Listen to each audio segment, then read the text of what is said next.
Welcome to Healthcare du Jour, where we dish up and digest the latest in healthcare. For the next 30 minutes, sit back as we bring you insight, commentary, and discussion on trending topics to the table, all expertly served up by our host and his guests. Healthcare du Jour is brought to you by Kyruus, the telehealth platform enabling healthcare's digital transformation, helping you care for people within the fabric of their daily lives. Now here's your host, Matt Fisher. Welcome back, and thank you for joining as we dive into the hottest topics in healthcare. I'm your host, Matt Fisher. On the menu today is Karen Conley, Senior Vice President of Clinical at Kyruus. Karen, welcome to the show. Hi, Matt. Thanks for having me. So, Karen, what I always like to do before getting into the main part of my discussion is to give my guests a chance to provide more of an introduction in terms of who they are and what they do. So, Karen, the floor is yours. Thanks, Matt. Well, again, Karen Conley, and I serve as the Senior Vice President for Clinical at Kyruus. And what that means is I'm privileged to lead a group of nurses and physicians and healthcare administrators in serving not only our customers on the health system and health plan side, but also serving as internal experts on everything clinical for our organization. So that's with product or any internal thing. So I'm also as a nurse by background. So originally trained as an oncology nurse and then spent almost 30 years in healthcare nursing executive practice in big health systems in and around Boston. And 4 years ago, I made the big leap over to industry. And it's been great making that switch from solving problems for one health system to solving problems across the country for access to healthcare. So it's been a great ride so far, for sure. Yeah, and kind of with that long history within healthcare, I'm interested, what first made you interested in getting into healthcare? I'm one of those really weird anomalies where I've wanted to be a nurse since I was 6 years old. So, spent my entire childhood, learning about it, dressing up as a nurse for Halloween, and things like that. And actually, my father really wanted me to be a physician, but I knew that I didn't want to be a diagnostician. I really wanted to have that close relationship with patients and make a difference right at the patient level. So went into nursing, and instead of my doctorate in medicine, got my doctorate in nursing. And here I am today, really trying to fix access across the country. So it's been a great ride. So when you say looking to try and fix access across the country, kind of what does that really mean in terms of, like what type of access, and then, what are you looking at to try and resolve some of the issues? Well, I think, now that, with the pandemic, it's really pushed patients to, they haven't had access to healthcare the way they should. We have a lot of healthcare debt due to this pandemic because patients haven't been able to get the care that they need due to the pandemic. So, working within Kyruus, we're trying to make sure that everyone has that electronic access to the care that they need, where they need it, and when they need it. And so, creating those seamless and frictionless experiences for patients and families to find and book that care is extremely important in making sure that everyone has access to what they need. So you just, I think, mentioned two very important things. One, finding care, and then being able to book it, which I suspect are also two extremely complex issues when you break them apart. So maybe let's kind of dive into the finding it part first. What are some of the ways that people can find care? There are so many different ways to find care, and I think that's what makes it so challenging. So, we find that a lot of patients, most patients start electronically when they're looking for their search, and they're either looking at their healthcare website or their health plan website, or they're doing a Google search. And so we need to figure out how to make sure that no matter what avenue a patient comes into that search experience, that they're finding the care that they need. Now, patients, they're really looking for those factors that are going to make them match to the right type of care. And so they're looking to make sure like their insurance is accepted and that care that they're choosing is going to be paid for. They're also, what's really important to them too is making sure that the provider that they choose has those clinical attributes that makes that provider able to take care of the problem they're trying to solve. And I think that's what's really challenging about scheduling and finding care for healthcare is that each patient has a unique need at different times during their care journey, and each provider has different attributes in order to meet that need. And so having that mismatch of a patient choosing the wrong provider or a provider's panel being filled with those types of patients that they can't take care of, it just leads to frustration on both sides of the coin. And so, we try to make sure that we are incorporating all those attributes into the digital profile for the provider so that a patient's able to easily sort through that information and select what's best for them. You just mentioned that there's a lot of different electronic means of patients being able to find a clinician to work with. How have you seen the evolution of that process? Because it's personally, I find, I'm not even sure how I would navigate through it, because I've always had the great fortune of having a family member in the healthcare field. First, my dad, and now my wife. And it's, if I need something, I go to one of them and they're like, okay, here's the person you talk to. And if you call and it's not working, I'll just call them in the background and it comes through. So it's, I think being able to talk through what the more common experience is would probably be very helpful. Sure. I think that a lot start with a Google search. And just really searching for a condition or the name of a provider. Just because you have, a friend or a family member in the healthcare field, or your neighbor tells you Dr. So-and-so is great for you, doesn't mean it's the right provider for you. And so you could, for an example, you could have, your family member or your, neighbor next door suggest an orthopod for you, and you have a knee problem, and you could search that provider by name and schedule an appointment with that provider by calling or booking online. And that provider could be an elbow specialist and not a knee specialist. And so it's really trying to find that right provider that's going to take care of that need. And so that's why the digital assets that a provider has to be really curated in order to make sure that all of those attributes are really easily visible and navigable by patients and families. And kind of where are the best places to be able to curate those digital assets that you just mentioned? And also, what are the most effective means of presenting those so they can be found and then easily digested? Within health systems, there really is that provider directory that they surface and the Find a Doc tool that they have on their website. And by curating each profile, patients want to know, what does this provider look like if I'm picking a new provider? So they want to see a photo. They also want to know about their care practices. So by adding a biography or some professional statement in there where a provider is talking about, this is what I'm interested in, this, here's a little bit about my family, maybe even, or what I like to do in my spare time, really allows that patient to start to understand what type of provider this is and if it's someone that can work for them.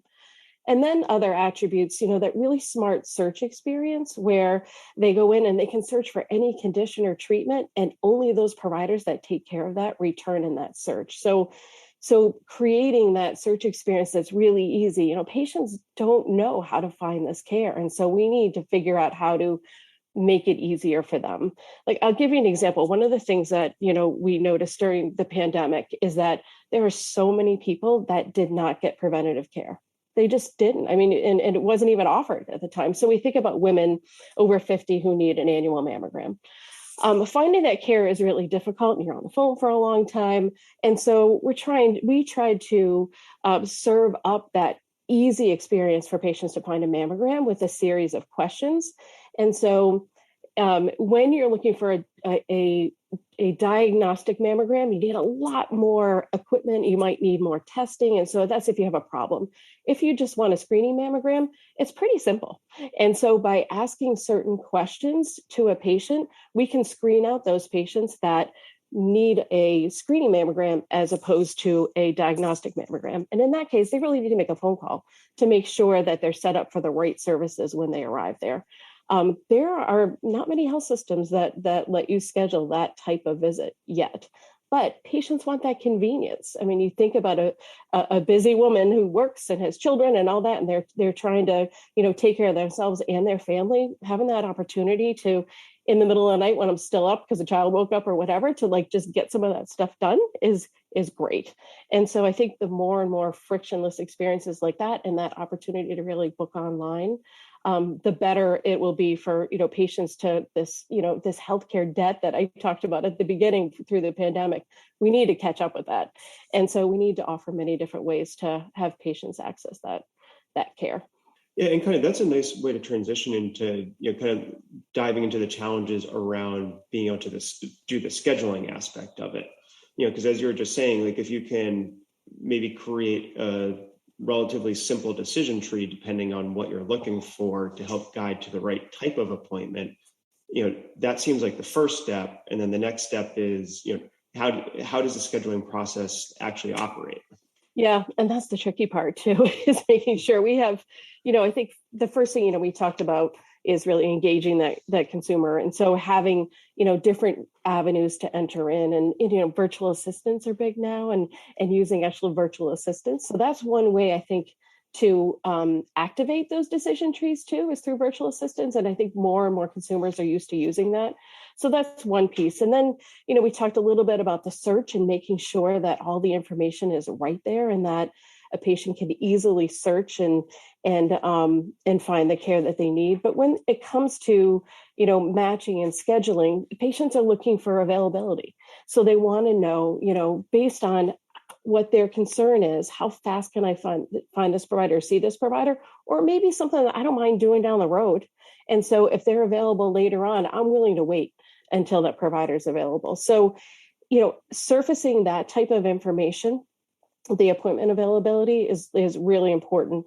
And so, when we looked at, we did a study, and we looked at 20 of the top U.S. News and World Report health systems, and did an evaluation of their digital experience. And when we looked at availability, over 80% of healthcare consumers said that availability was really important.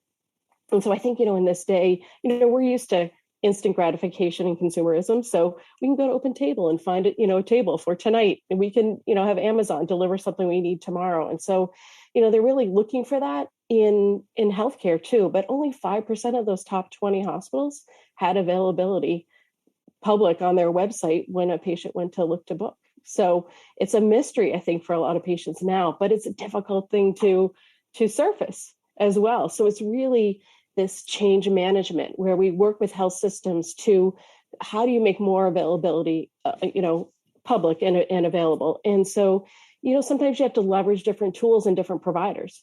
So, we work with health systems to say, how are you using your advanced practice nurses or your physician assistants to increase that availability throughout, say, a primary care practice?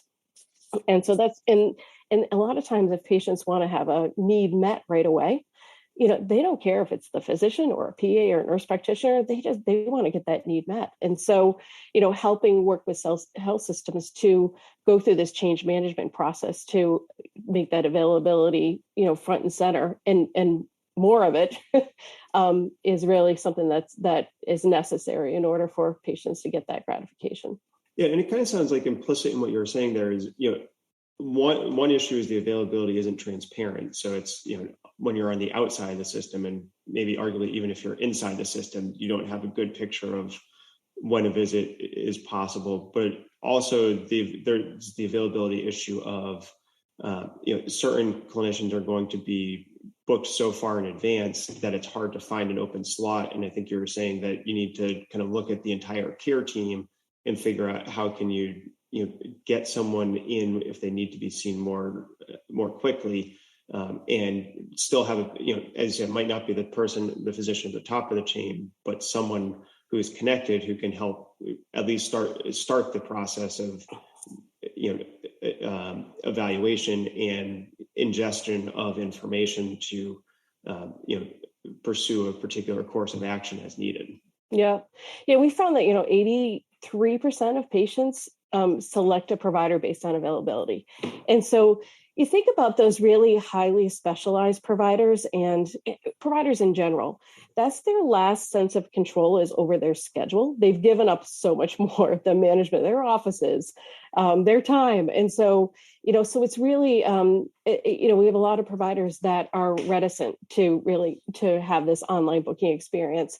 However, we've been working with some really highly specialized providers that are using virtual care as a tool in order to make their availability better. So, I think about like large regional children's hospitals. And as a parent, if your child needs a specialist, you want them to get in right away. And you want to make sure, you don't care who that specialist is, as long as they're at that organization and they have that reputation. And so we're using virtual care in some of those instances to have the initial appointment just virtually. So that parent has that, connection with that provider right away.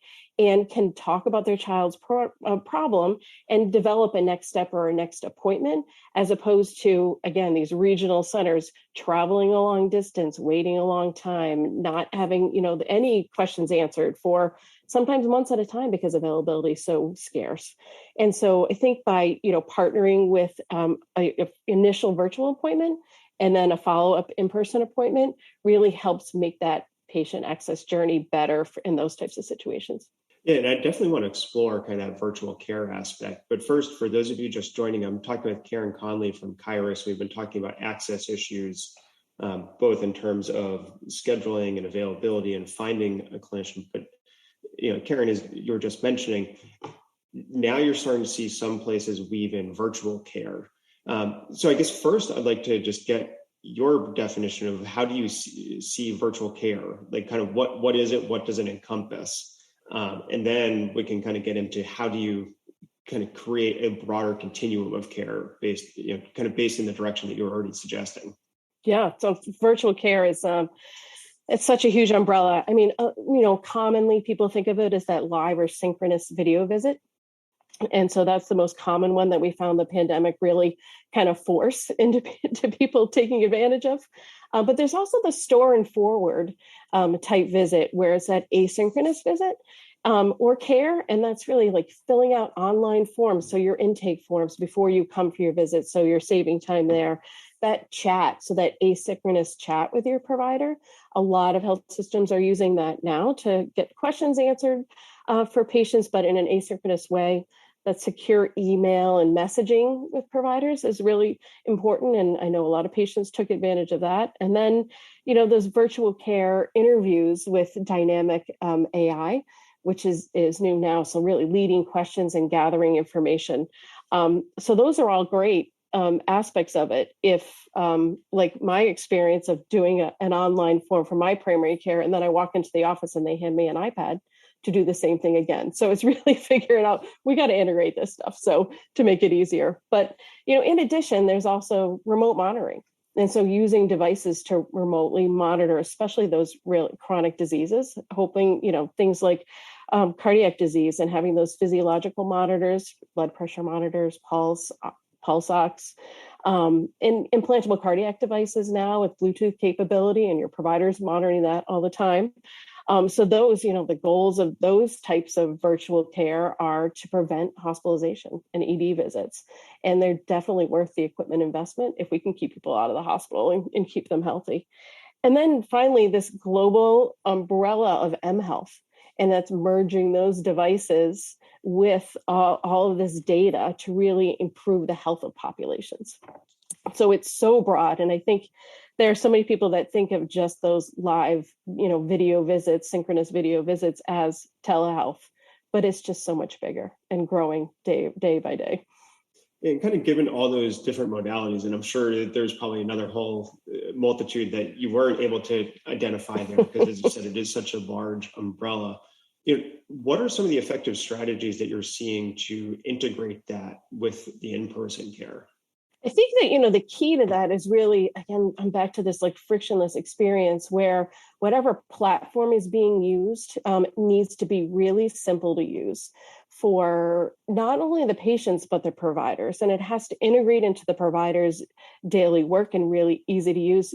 We all know the things we've seen during the pandemic where people are on mute and they're unable to launch a video chat, that, we need to make sure that we're selecting things that are really easy. I think about one of the things I really have concerns about is our, people that identify as being disabled. Over 75 million people in the United States are disabled in some way, and that could be visual, hearing, physical, or cognitive. And if we're not reaching everybody through these modalities, then we're not really serving the population. And so, over 90% of the people that have identify as having disability can't hear or see video or visual things. So we need to make sure that those systems that we're developing allow for automatic closed captioning, when we're using it. So someone that does not have hearing can actually understand their visit with their provider.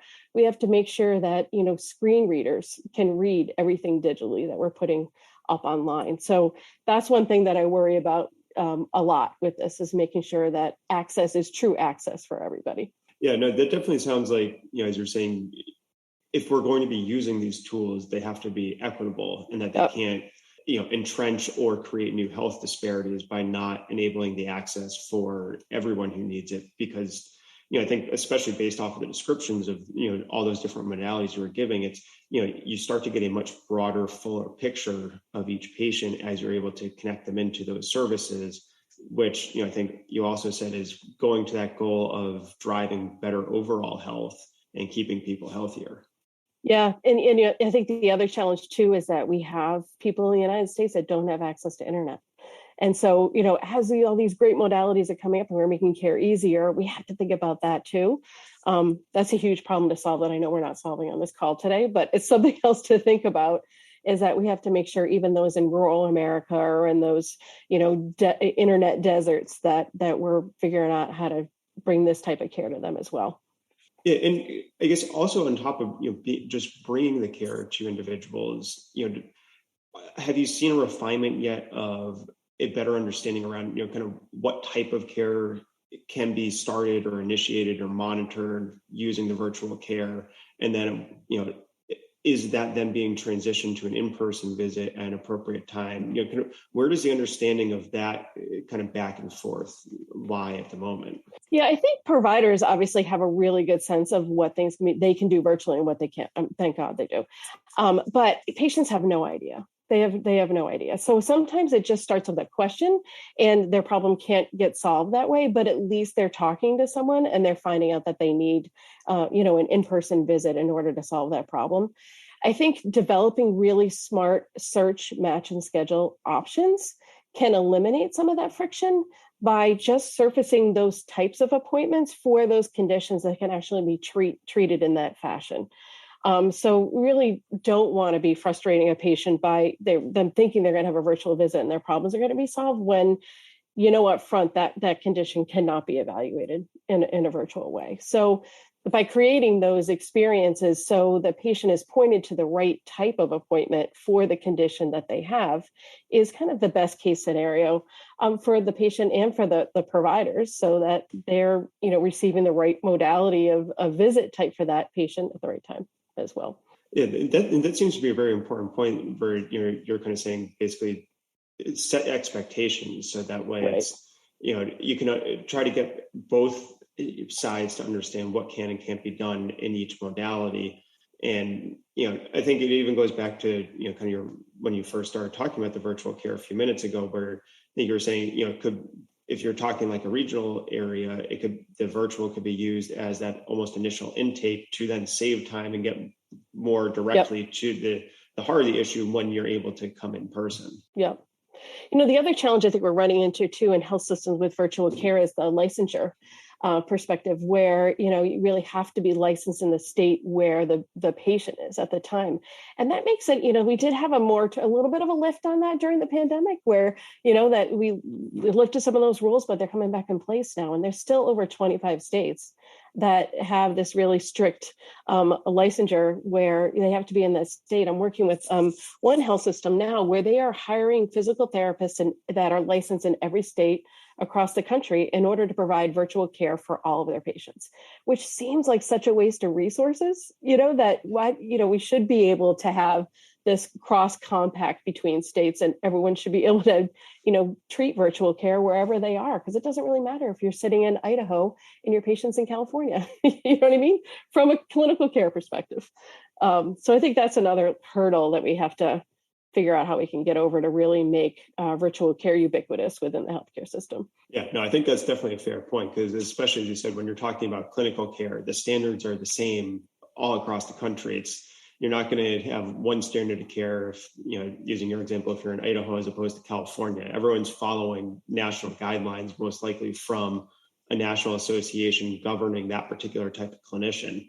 So it's kind of my personal opinion is I agree with you. It makes sense to try and get to just one national license, and it would be very interesting to see how that ends up having a ripple impact on access to care and right. just the approach to care, because then you don't have to worry about just playing within necessarily predetermined boundaries. You could have a hospital on the border of a state, and now they can more readily serve where probably a bunch of their patient population is coming from anyway. Yeah. And we're developing workarounds now to ask a patient if they're going to be in that state at that time. And it's just an unnecessary extra step. I think, along those same lines too, is that we also have to worry about that payment parity between virtual care and in-person care. We're not there yet with that either. And we have to follow the almighty dollar, obviously, health systems do. And so, if we have, states that still don't recognize payment parity, then health systems are not going to be incentivized to really leverage this as a tool to improve access across the country. So